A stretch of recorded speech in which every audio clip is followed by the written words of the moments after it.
Part 1. The Diagnosis of the Cage. The invisible prison you built with your own hands. The soul that does not have a fixed goal disperses, for being everywhere is to be nowhere. Michel de Montaigne. Narrator. Would you like to know a secret? A profound, unsettling secret that no one has ever had the courage to confess to you. A truth that even you, in your quietest, most honest moments, have meticulously avoided.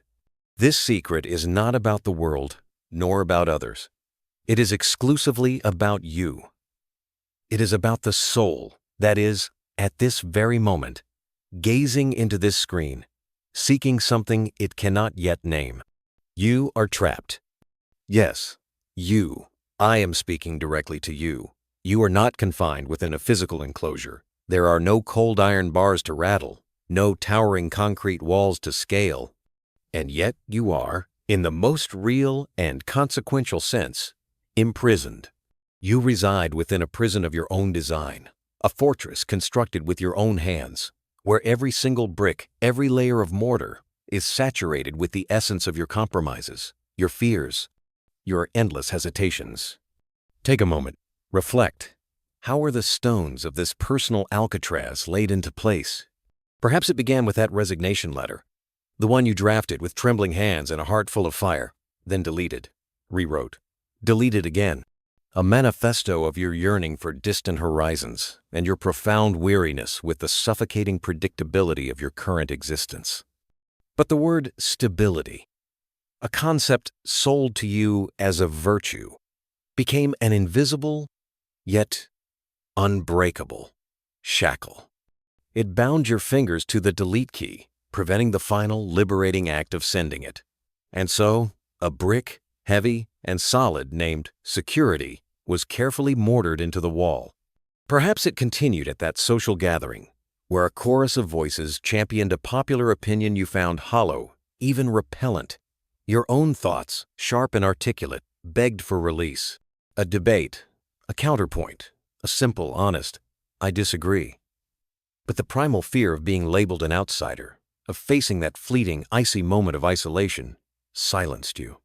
You offered a polite, vacant smile and a series of meaningless nods instead. In that silent surrender, another brick, meticulously carved with the word conformity, was cemented beside the first. Or maybe it was that passion, the one that made your soul dance, your painting, your writing, your music, your desire to create. It was the flickering candlelight in the long, dark nights of your spirit.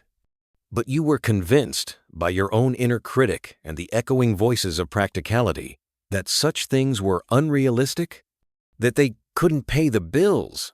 You locked that vibrant part of yourself away in a dusty, forgotten box in the attic of your mind, and you turned to walk a path that society had pre-approved as correct and sensible. And with that turn, a massive, soul-crushing brick named reality was hoisted into place, casting a long shadow over everything.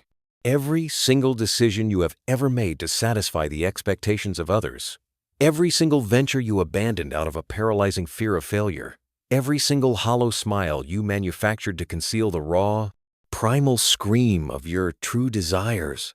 Each of these moments added another brick, another layer of reinforcement to your invisible prison. You have used the judgment of others as your architectural blueprint, the standards of society as your binding cement, and your own fear of the unknown as the mortar that holds it all together.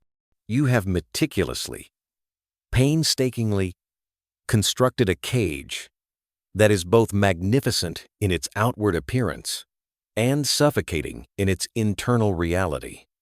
You live within it, day after day, and you have even learned to decorate its interior with a certain flair.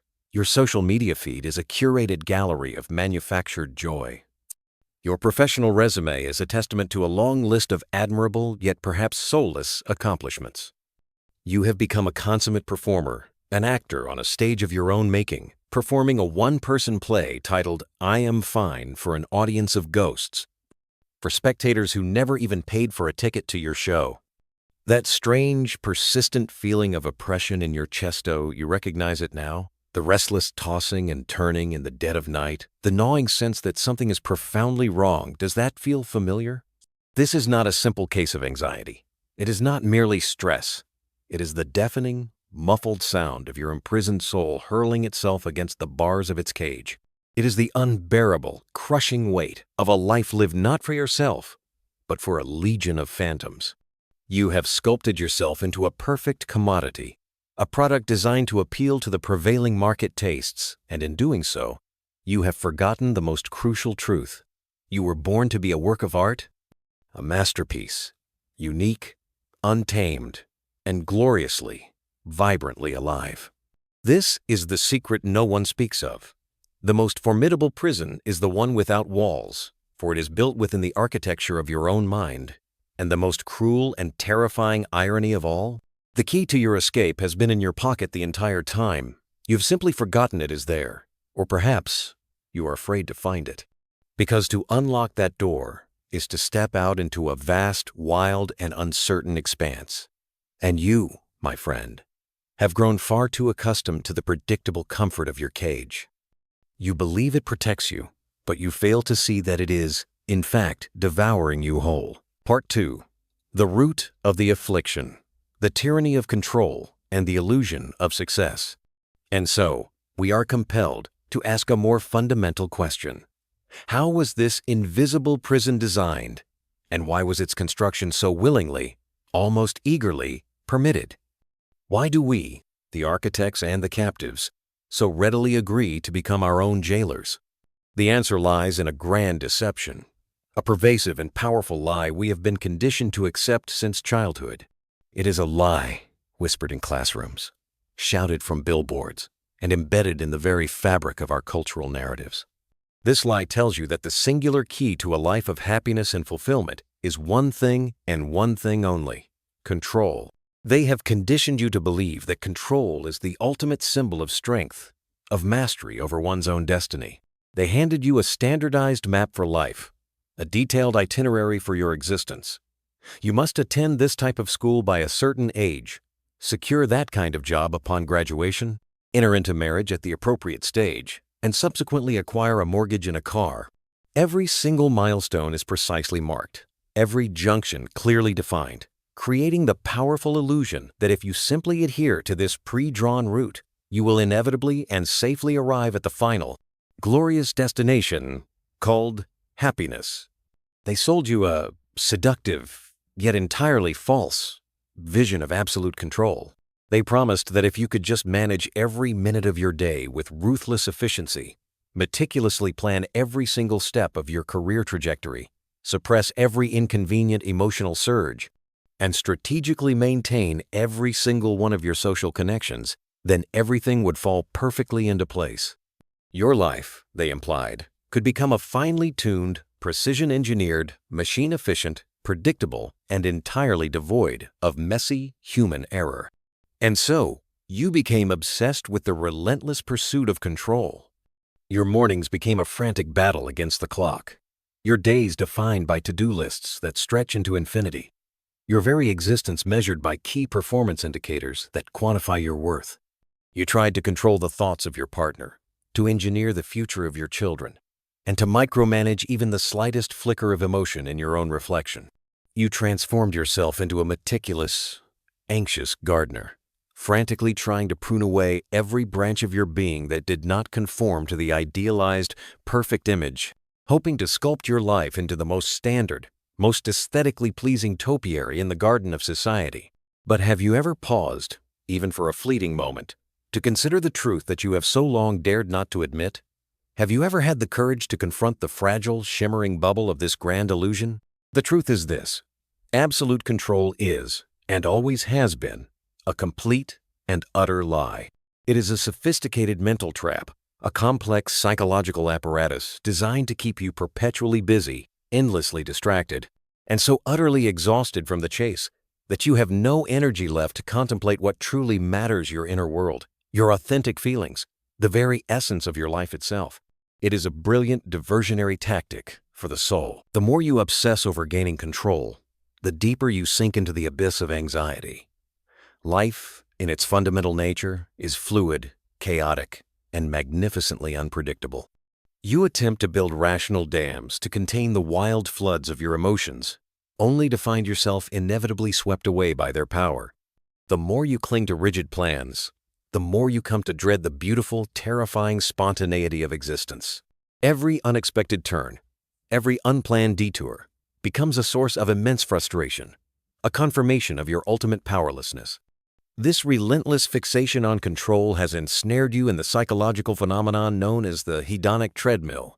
You believe that achieving that next promotion, purchasing that luxury car, or receiving that coveted award will finally grant you lasting peace and happiness. Yet, as soon as you reach the summit of one peak, the rush of satisfaction evaporates, leaving behind an even more profound emptiness. This void then compels you to set your sights on an even higher, more distant peak, trapping you in a perpetual, breathless race on a treadmill that leads nowhere. You have become an actor, not a participant.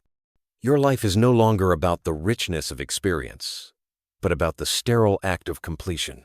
You complete your education, you complete your projects, you complete the obligations of your marriage, you complete your duties as a parent. You are in a constant state of preparation for a future that never truly arrives. And in the process, you have entirely failed to live in any single, precious, present moment. You believe you are the master of your life, but in reality, you have become a slave to the very concept of mastery. You have lost the grace of spontaneity, the courage to embrace uncertainty, and the sensitivity to feel the profound, rhythmic tides of your own existence. So now, I ask you to pause, look inward. That success you so proudly display, that relationship you so painstakingly maintain, those beliefs you hold, as sacrosanctous, much of it is genuinely, authentically yours? And how much of it has been sculpted by fear, molded by insecurity, and forged in the desperate, sick need to simply fit in? You have traded your freedom, your essence, and your glorious, messy authenticity for the fleeting echo of applause and the momentary warmth of external approval. You have willingly offered your true self as a sacrifice to the hollow idol of the other. And now, in the deafening silence of the night, when the applause has faded and the audience has gone home, you stare into the mirror at a tired, unfamiliar face, and you are struck by the devastating realization that in this transaction, you have lost everything that ever truly mattered. Part 3.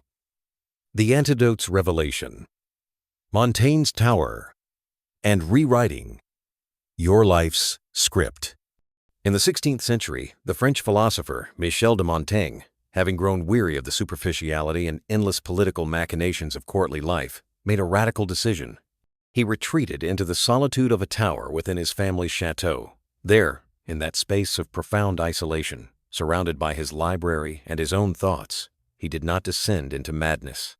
Instead, he found a clarity, a lucidity, that was nothing short of revolutionary. From the quiet vantage point of his silent tower, he gazed across the centuries and saw the very predicament that ensnares us today.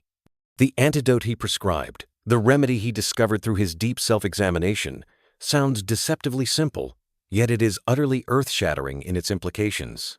Detachment. Now, let us be perfectly clear.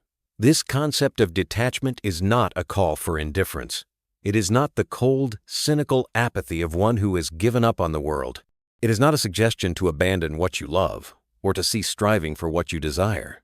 On the contrary, it is an invitation to a far higher and more profound dimension of engagement. It is a form of deep, unshakable wisdom that allows you to understand a fundamental truth. You can pour your entire being into love, into creation, into every experience. But your core sense of self-worth and your fundamental state of happiness must not be contingent upon the outcomes of these external endeavors. This is, in essence, a declaration of spiritual independence. It signifies the moment you cease to build the foundation of your self-worth upon the shifting, unreliable sands of other people's opinions. When praise and adulation come your way, you can accept them with grace, but you do not become addicted to them. When criticism and judgment arise, you can listen for any kernel of truth, but you are not shattered by them. You become like a great, ancient tree with roots that run deep into the earth. The storms of the external world may cause your branches to sway and your leaves to tremble, but they can never, ever uproot your fundamental being.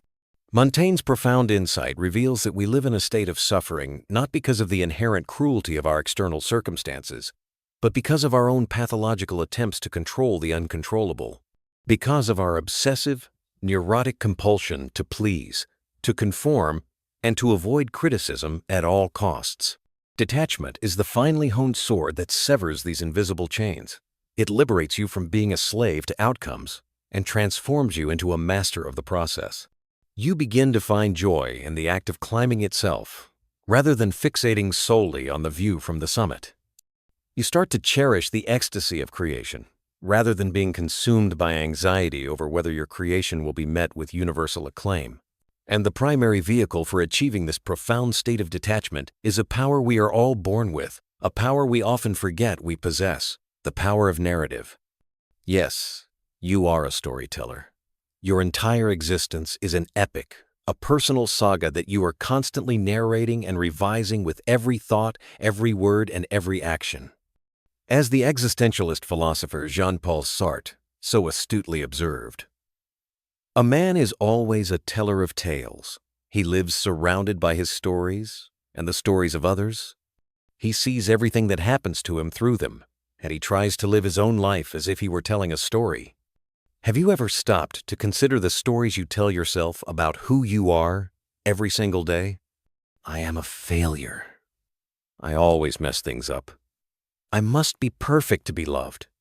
These are the scripts you have written, the narratives that you allow to play on a continuous, subconscious loop within your mind.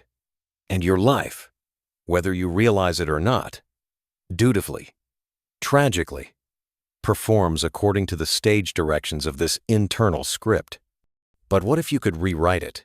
What if you could become the author, not just the actor? This is the great alchemy of human consciousness. Viktor Frankl, enduring the unimaginable horrors of a Nazi concentration camp, discovered what he called the last of the human freedoms, the ability to choose one's attitude in any given set of circumstances, to choose one's own way. By re-narrating his suffering, by finding meaning and purpose within it, he was able to transcend the physical and psychological torment. Your past, with all its scars, its regrets, and its so-called failures, it is not a final judgment that defines you. It is merely the raw, unedited material awaiting your authorial hand. A scar can be narrated as a symbol of your fragility, or it can be rewritten as a testament to your resilience. An experience of failure can be framed as the end of your potential, or it can be masterfully reshaped into an essential, invaluable chapter on your journey toward wisdom. You, and you alone, are the editor-in-chief of your life story. You have the ultimate authority to decide which character is the protagonist, which plot points constitute the climax, and which overarching theme gives your narrative its meaning and its power. You are no longer a passive recipient of a pre-written identity. You are an active, conscious creator, living out the identity you choose to forge. This is not a one-time event. It is a continuous, moment-to-moment process.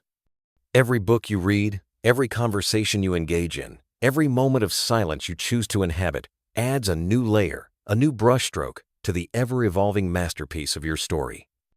And as you begin to consciously and courageously tell a new story, a story of authenticity, of growth, of profound self-acceptance, you will witness a remarkable phenomenon.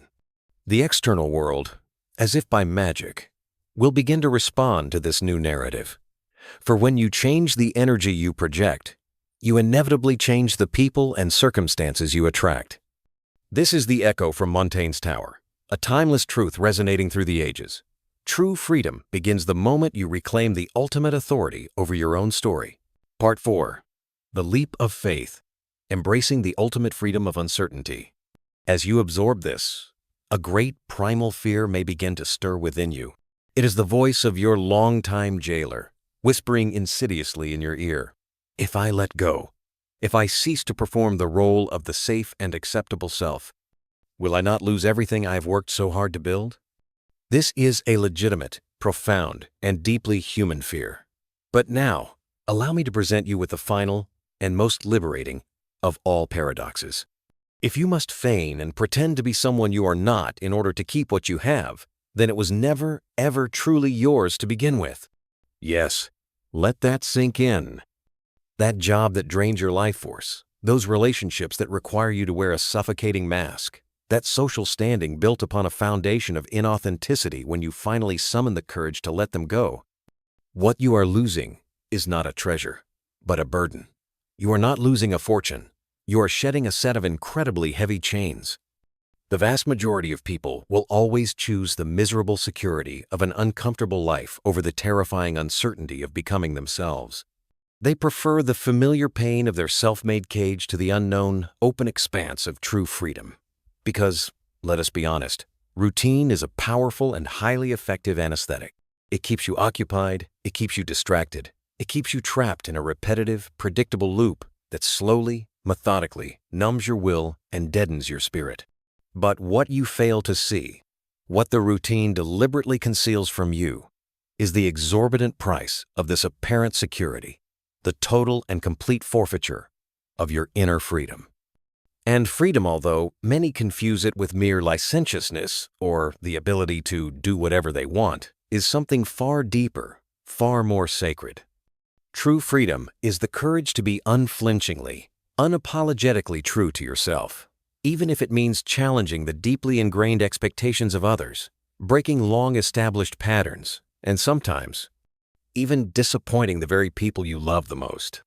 Perhaps at this point you are thinking, but if I become my authentic self, I risk losing everything I currently possess. And here lies yet another beautiful paradox. Anything you possess that requires the sacrifice of your authenticity has, in reality, already possessed you. The relationships that are truly meant for you, the vocation that truly aligns with your soul, the achievements that are genuinely worthy of keeping all of these things can not only survive your authenticity, but they will thrive and flourish in its presence. It is only by being true to yourself that you can begin to discern what is truly valuable in your life and what is merely clutter, taking up precious space in your soul.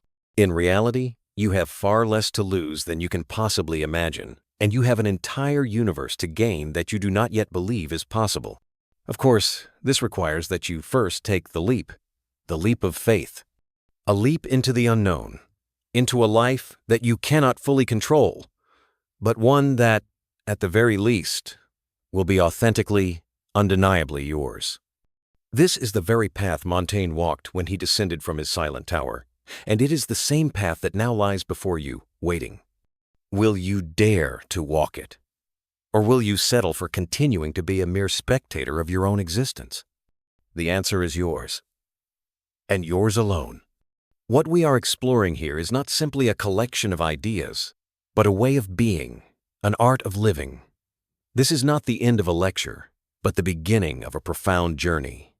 A journey for which you may not have all the answers, but one from which you will most certainly emerge with better, more meaningful questions. Until we meet again, close the book of your past, but do not put it away, for the very next paragraph you choose to write could change absolutely everything. If any part of this has resonated with you, if a flicker of recognition has sparked within your soul, leave this phrase in the comments below as the first line of your new chapter. I am the author of my story. Let us see how many conscious, curious, and courageous narrators are here with us, ready to begin. See you in the next episode.